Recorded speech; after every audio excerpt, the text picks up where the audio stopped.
Hola, os doy la bienvenida una semana más al canal. Yo soy Marta, esto es No Solo Clásicos y hoy os traigo el resumen de lecturas de enero y febrero, así que vamos allá.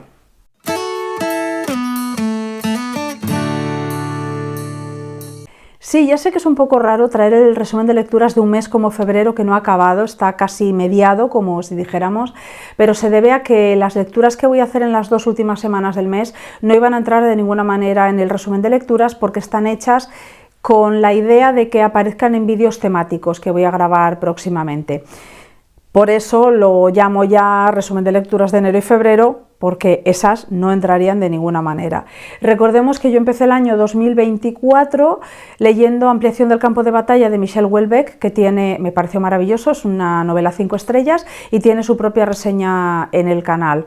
Y ahora sí vamos a hablar de las novelas de las que sí puedo hablar, porque no van a formar parte de vídeos especiales.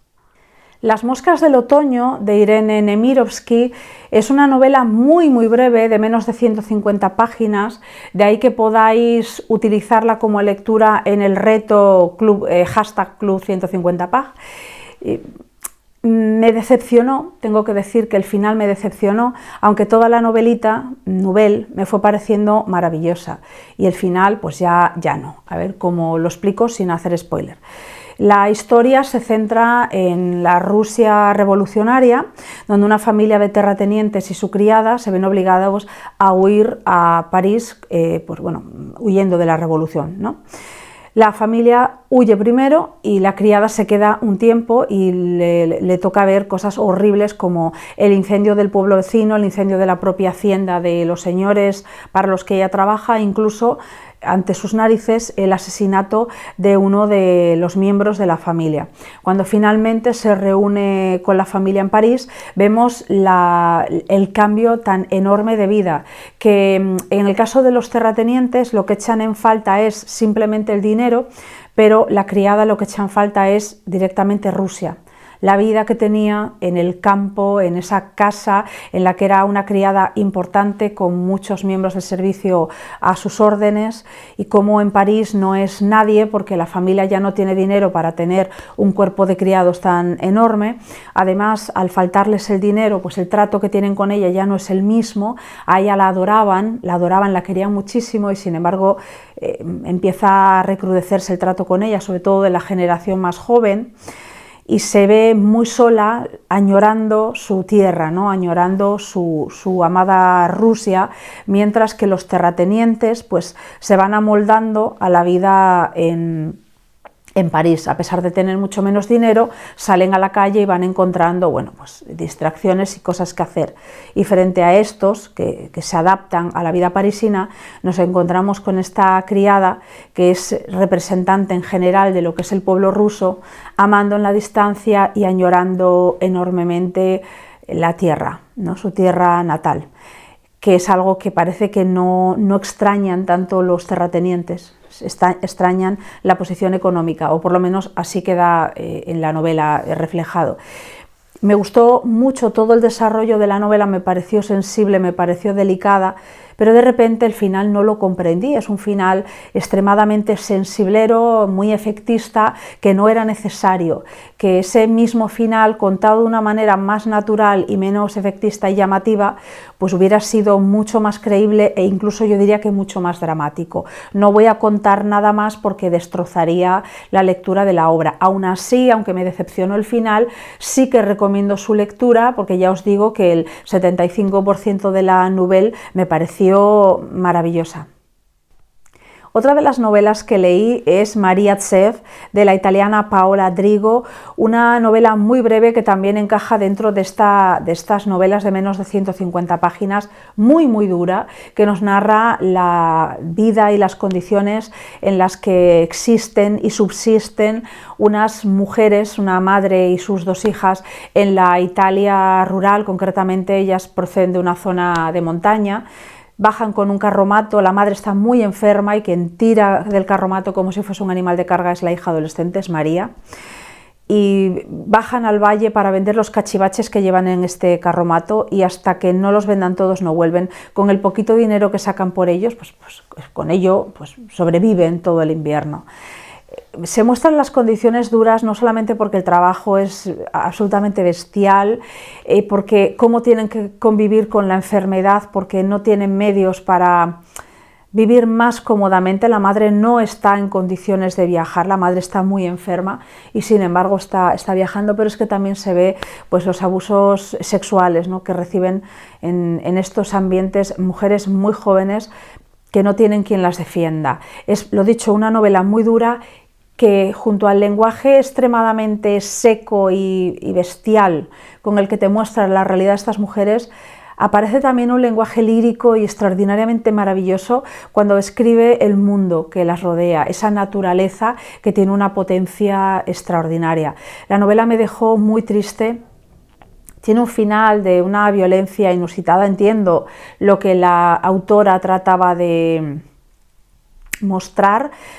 Todavía me estoy acordando de una escena concretamente y me afectó leer, además una escena que resultó tan realista que se me quedó grabada. Es una novela muy interesante, pero muy dura, aviso, muy dura. Además sin esperanza, es una dureza y una violencia sin esperanza. Y aún así la recomiendo muchísimo, me pareció una gran novela. También muy breve es la siguiente novela, cuento largo, no sé cómo llamarlo, 5 estrellas, la segunda obra 5 estrellas que he leído este año, que es Los cachorros de Mario Vargas Llosa. Los cachorros es extraordinaria, pero o sea, extraordinaria. Desde el narrador, la manera en la que hace suyos los parlamentos de los propios personajes, cómo aparece reflejado el habla de los peruanos. A mí esto me gusta muchísimo. Cuando yo veo en una novela el origen, no solamente de los personajes que aparecen en ella, sino sobre todo del autor. Me gusta muchísimo y se ve ese lenguaje propio, ¿no?, de los limeños. Se nos cuenta la historia de un grupo de jovencitos de Lima, de un barrio acomodado de Lima, que van a un colegio religioso y uno de ellos pasa por una situación muy violenta que no es spoiler ninguno porque a partir de ahí vemos todo lo que ocurre, ¿no? Este chico, estando en las duchas, es atacado, porque juegan al fútbol, es atacado por un perro que lo castra. A partir de ahí vemos cómo se va desarrollando esta novela, cómo afecta a este joven el hecho de haber sido castrado por el perro y no solamente a él y su vida, sino a los que lo rodean. Es una novela en la que se habla desde un punto de vista muy crítico de la masculinidad de la época, del concepto de masculinidad, de cómo los hombres, la hombría, se va construyendo para sorprender y buscar el respeto también del resto de hombres, basado en fútbol, en violencia, en relación con mujeres, incluso siendo tan jovencitos, ¿no? Es una novela que me pareció a medio camino entre la crítica a un cierto tipo de construcción de la masculinidad y la melancolía de un mundo que desapareció y que se nota muchísimo que Mario Vargas Llosa conoció y vivió ese mundo. La historia parece ser que parte de un hecho real, que en el Lima de hace unas cuantas décadas, hace mucho tiempo, un perro castró a un bebé.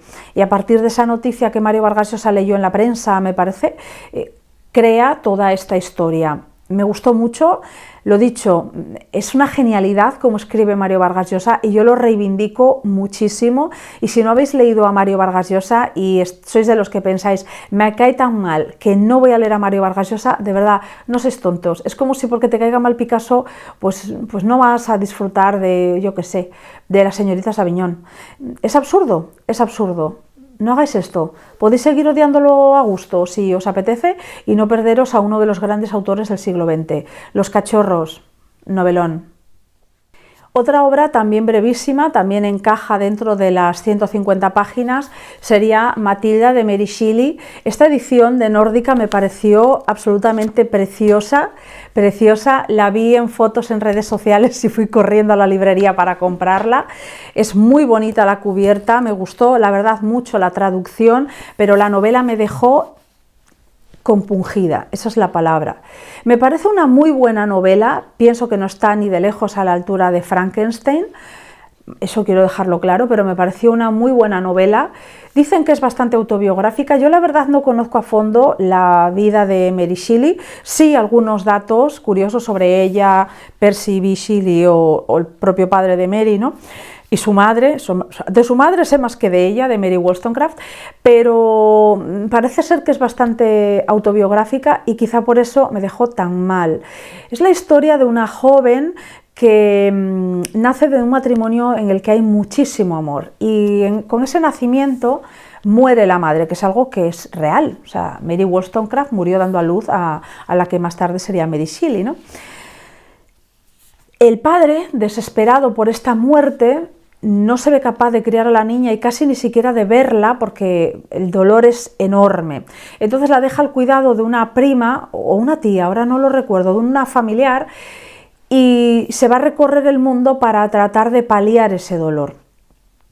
Ella crece en un ambiente de muy poco cariño. Bueno, hay una criada en la casa que sí que le ofrece algo de consuelo y amor, pero también acaba yéndose, y esta pariente es fría, es seca, es terrible. La vida con ella es terrible. Pero pasado un tiempo, cuando ella tiene 16 años, su padre aparece, ha logrado superar todo ese dolor, bueno, superar no, pero que controlar, digamos, todo ese dolor, y empieza una relación con él. Quiere llevarla con él, quiere viajar con ella, quiere pues un poco recuperar todo ese tiempo que no habían tenido.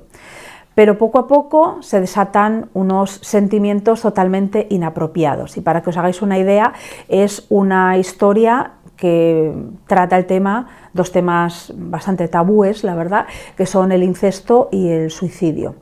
Es una novela muy incómoda, tremendamente romántica, no solo por la descripción de la naturaleza y el reflejo de esa naturaleza en el propio, como es el estado del alma, ¿no?, de los personajes, sino también por el amor imposible, y porque al final las emociones que tienen, ellos no son malvados y no son culpables de esas emociones, y sienten un miedo atroz, ¿no?, una culpabilidad terrible, y es muy angustiosa la novela, y la verdad es que me sorprendió lo oscura que era. Me pareció tremendamente oscura. Yo sigo prefiriendo a la Mary Shelley de Frankenstein, porque Frankenstein me parece una obra maestra, pero reconozco que esta novela nos sirve para conocer también mejor a la autora y comprender, incluso desde otro punto de vista, Frankenstein, porque al final tanto esta obra como Frankenstein son novelas en las que se ve cómo los hijos, es decir, las creaciones, sufren por creadores que no están a la altura o que no se comportan de manera responsable, porque evidentemente estos sentimientos que el padre siente por la protagonista, por Matilda, probablemente no hubieran surgido si se hubiera criado con él. El problema es que la conoce con 16 años y es una perfecta desconocida. Es una novela muy oscura que me hizo sentir muy, muy, muy incómoda, la verdad. De la siguiente novela os he hablado ya mucho en redes. Se trata de Revolución, de Juan Francisco Ferrer. Esta novela es una distopía que me gustó muchísimo. Me dijeron que eran mejores otras novelas suyas. Yo leí Providence, y la verdad es que Providence me gustó más, y Carnaval con K. Os dejaré las dos cubiertas, tanto la de Providence como la de Carnaval. Me dijeron que era muy buena Carnaval, pero yo no la leí. Yo leí Providence y me gustó más, pero Revolución me sigue gustando muchísimo. Es la historia de un profesor de universidad y su familia. Están pasando un mal momento, el matrimonio pues no está pasando, digamos, sus horas más altas, y a él le proponen trabajar en una universidad pionera en el estudio de la inteligencia artificial. Cuando llegan a esa universidad, que está en España, pero es un campus típico de los que conocemos del cine, ¿no?, norteamericano, estadounidense, tienen las casas dentro, las facultades dentro y todo, es como una pequeña ciudad casi vallada. Pues cuando llegan ahí empiezan a ver que la inteligencia artificial pues al final lo domina todo, y vamos viendo cómo les afecta esa inteligencia artificial. Y luego otra cosa, y es que a mí esto me recuerda muchísimo a Thomas Pynchon, es que como el narrador es un narrador en primera persona, te das cuenta de que hay cosas que te oculta a propósito, pero hay cosas que no te está ocultando, pero que tú sabes que algo falla ahí. Entonces, según vas leyendo la novela y según va evolucionando, se pone tremenda. La novela se pone tremenda y aparecen secretos y hay toda una visión de lo que puede ser el mundo en el futuro por culpa de la inteligencia artificial que me pareció interesantísima. Y la novela está construida de la siguiente manera: es una especie de diario que se escribe en 33 días, por lo tanto se divide en 33 capítulos y está escrito como un poco a tiempo real, además de que está dividida en 3 partes, o sea, el número 3 es muy importante en esta novela. Tiene este hombre 3 hijos, 2 hijos biológicos y un hijo adoptado, y el hijo adoptado es muy especial, es un niño que tiene altas capacidades y es muy particular en sus gustos y en su forma de comportarse. Y tanto su mujer, con la que no se lleva del todo bien, aunque está obsesionado con ella de alguna manera, y este hijo adoptivo tienen un papel importantísimo en la trama y en el por qué está él en esta universidad puntera en el estudio de inteligencia artificial. Ya os digo que la novela os va llevando de sorpresa en sorpresa. Es una novela que acumula tensión y que además uno no puede dejar de leerla, porque realmente tienes la sensación de que es tan real lo que te está contando, no te suena a nada extraño ni a nada que vaya a ser demasiado lejano.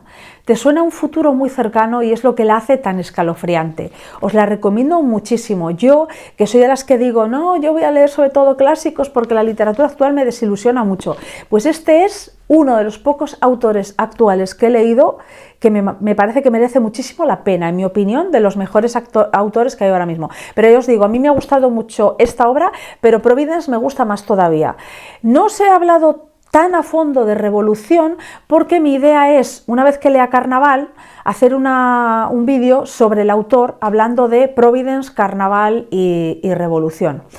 De los 3, ¿no? Y de lo que encuentro similitudes y diferencias, tanto en el estilo como en la temática y demás. Porque me parece un autor, la verdad, es que es interesantísimo. Y luego he buscado entrevistas por él en YouTube. Buscadlas, ponéis su nombre y os aparecen muchísimas y me parece que muy interesante, la verdad, no solamente sus obras, sino el concepto que tiene de literatura y la crítica que hace al presente inmediato al presente y al futuro inmediato. Me parece un autor muy interesante, os lo recomiendo mucho. Revolución. El último libro del que vengo a hablaros es de Rafael Reig. Es un autor del que no había oído hablar hasta que mi compañera de trabajo, Laia, me lo recomendó y le tengo que dar las gracias desde aquí porque me ha descubierto al que probablemente sea por ahora mi autor español actual favorito. Rafael Reig, repito, autor asturiano de Cangas de Onís, que ya leí otras 2 obras suyas que ni siquiera voy a hablar de ellas aquí porque, al igual que con Ferré, mi idea es leer varias obras de él y después grabar un vídeo pues, hablando de su estilo, temática, etcétera, porque estoy fascinada con este autor. Me parece maravilloso, igual que Ferré. Repito, 2024 me quería alejar de la literatura española publicada actualmente, porque me parece que hay que rebuscar mucho para encontrar obras que de verdad merezcan mucho la pena, pero el problema, o el error que yo había cometido es que no pregunté a las personas adecuadas, iba un poco a comprar a tontas y a locas a la librería. Ahora que me dejo guiar por personas que saben de literatura actual, voy comprando y leyendo autores que merecen la pena. Este libro lo compré por impulso, porque no había leído nada del autor y dije, bueno, me voy a comprar 3, ya veréis cuáles son los otros 3, ¿no? Pero empecé leyendo los otros 2 y luego llegué a este. Este es un libro autobiográfico o de autoficción. No sabría decir si todo lo que cuenta es cierto o si hay una parte cierta y una parte más novelada e inventada o por lo menos un poco manipulada. Es la historia de Rafael Reig. ¿Y por qué me llamó la atención? Porque parte de una especie de premio literario, ahora no me acuerdo, o de grupo de autores que se reúnen para dar una charla o algo así. Entre ellos aparece Marta Sanz y otros autores, y a partir de esa reunión Rafael Reich empieza a rememorar sus años en la Facultad de Filosofía y Letras de Madrid, cuando él estudió allí, y también habla de su pasado, de sus abuelos, de sus padres. Y también habla de su vida amorosa, de su relación con la literatura, de lo que es para él la escritura. Me pareció una obra extraordinaria. Yo sé que hay mucha gente que si no le gustan las biografías, y más biografías de gente que no conoce de nada, no le interesan, pero él es filólogo como yo y vivió, y es lo que más me llamó la atención y por eso me compré el libro, un mundo universitario que me recuerda mucho al mío, ¿no? Esas épocas en las que los que estudiamos filología y sobre todo vamos más encaminados a la parte literaria que a la parte lingüística, pues acabamos reuniéndonos en grupos en los que todos queremos ser escritores y todos creemos que somos, no sé, Virginia Woolf o Tolstoy en potencia.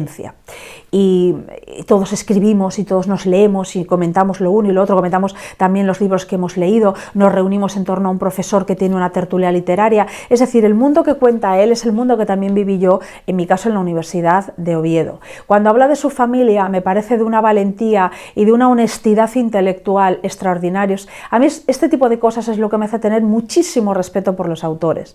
Él es nieto de un alcalde franquista y no utiliza el libro para pedir disculpas porque el abuelo fuera franquista. Habla de que es racista, habla de que no sé qué, o sea, habla de la realidad de lo que era su abuelo y al mismo tiempo muestra la cara B de su abuelo, y la cara B de su abuelo es que su abuelo amaba profundamente a su familia. Y a mí este tipo de personajes que no justifican, que tampoco piden disculpas por cosas que no tienen ni que justificar ni pedir disculpas, simplemente cuentan la realidad de la vida y punto, me ofrecen de verdad muchísima credibilidad intelectual. Habla de su familia, que no es perfecta, ni sus hermanos ni sus padres, pero habla con tantísimo amor, se desnuda de una manera descarnada para mostrar una vida familiar muy dolorosa, y es tan bella la manera que tiene de recordar a su familia. Después os voy a leer algunos fragmentos que subrayé que me conmovieron especialmente. Él también habla de, bueno, no sé si esto lo dije ya, de su relación con la literatura y con la escritura, de lo que es para él escribir, de su relación con las mujeres, del amor, de muchísimas cosas. Pero permitidme que os lea un fragmento que tengo subrayado y que está casi al final y que es un poco el colofón de toda la obra. De verdad, sé que quizás si no conocéis al autor decís, ¿por qué quiero yo leer la vida de esta persona? Porque es conmovedora la obra, absolutamente conmovedora. Yo creo que una vez que acabas de leer Amor intempestivo, que ya os digo, compré por puro impulso la obra, yo iba sobre seguro con el autor, una vez que lo lees, te apetece seguir leyendo al autor, o sea, necesitas seguir leyendo al autor. Voy a buscar el fragmento que os quiero leer. Este fragmento se refiere a sus padres y es casi al final de la obra, en las páginas finales. Lo que me habría gustado poder mostrarles no son mis obras completas, sino algo más valioso, que he logrado hacerme un alma, sacarla de ese pozo que no tiene polea ni pozal. No nacemos con ella. Hacerse un alma es el propósito de toda vida que merezca ser vivida.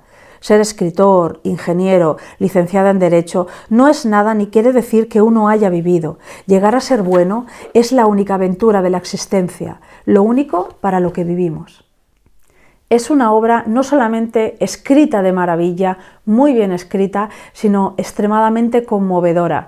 Yo la compré un viernes y empecé a leerla a las 11 y pico de la noche más o menos y me dormí de madrugada porque me la leí del tirón, no podía parar. 249 páginas, yo creo que hasta las 6 de la mañana estuve leyendo. Realmente me parece que hay verdades dentro de esta obra inconmensurables. Me parece una preciosidad de obra, una preciosidad. Y ya os digo, una vez que leéis esta obra, es imposible no caer subyugado por el poder que tiene la palabra de este autor y no desear seguir leyéndolo. Esto es todo por hoy. Espero que alguno de estos libros os haya interesado, lo leáis y os guste. Muchísimas gracias por haberme escuchado y chao. Hasta la próxima.